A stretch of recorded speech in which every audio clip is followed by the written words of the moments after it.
Hello, everybody.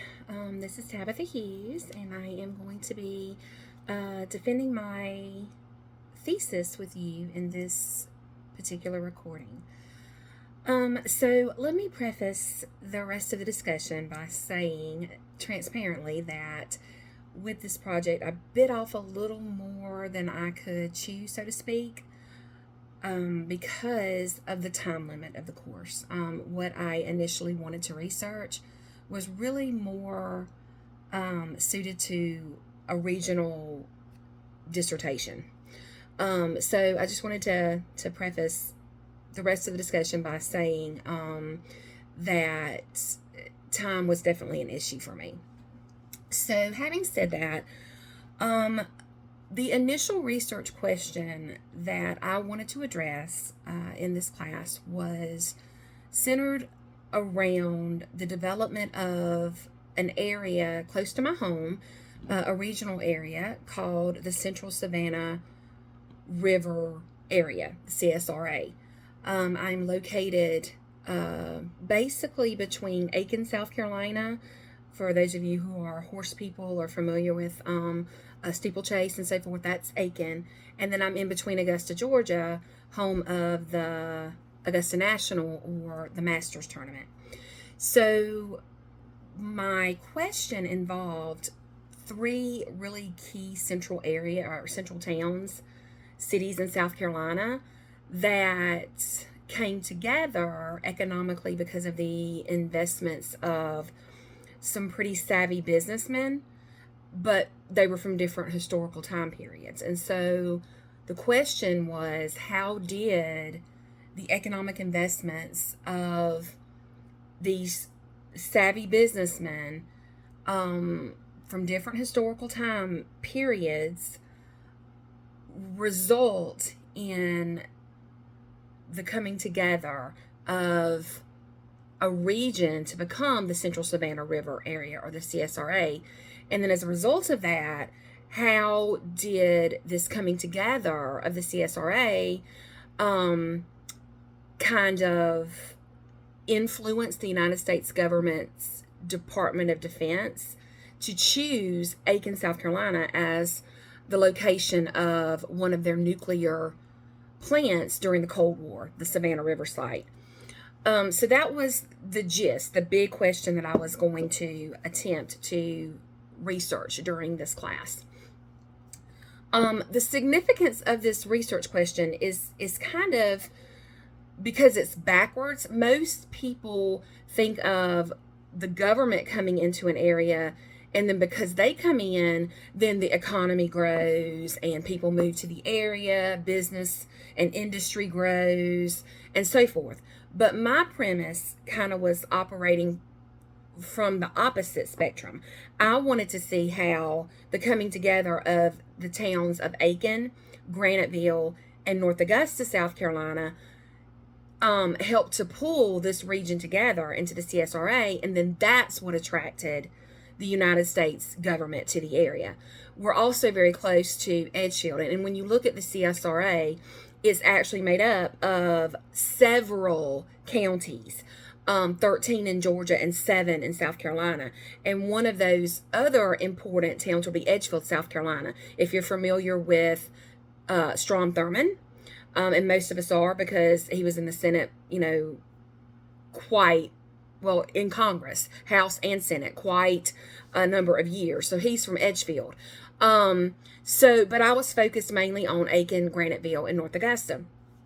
And so that was kind of what made this a significant piece of research. And so the significance of this research topic centered on the connection between both the times and the circumstances that allowed for the convergence of three proximately located local areas into one major regional area within South Carolina. And even though they were separate cities, these locations contributed to the economic growth and development of the Midlands region of South Carolina. And then as a result of this, of course, when the nuclear program and the Cold War began, the United States government came calling, so to speak, to this area and selected it as one of the places to house a plutonium plant. Um, so the explanation of the key primary sources used, of course, I went to the historical documents, primary sources of how each of these locations came to be. William Gregg was basically a visionary for cotton and for manufacturing in the South. So he kind of came from that antebellum period. And he is credited with basically creating one of the only, first and only, cotton manufacturing plants in the Southeast before the Civil War. And it's located in where I live in Graniteville, South Carolina.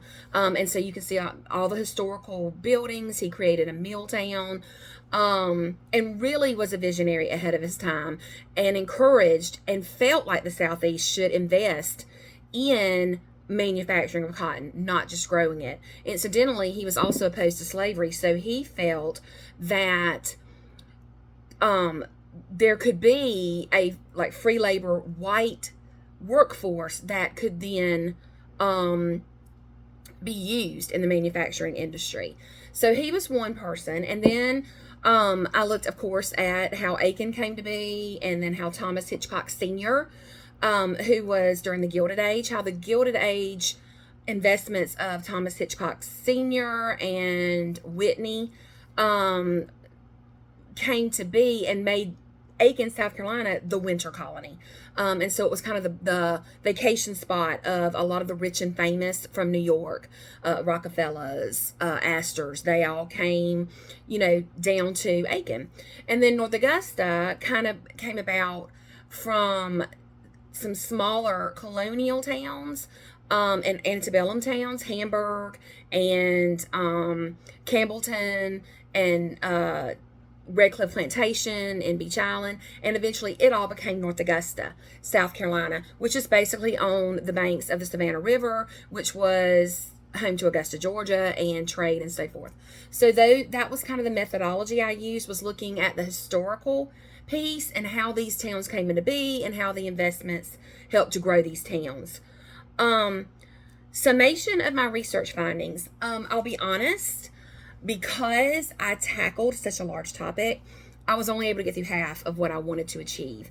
I was able to discuss Aiken and Graniteville, but I didn't get to any of the things of North Augusta. And so my findings, while very relevant to those two towns, did not address what I had initially thought my topic would be.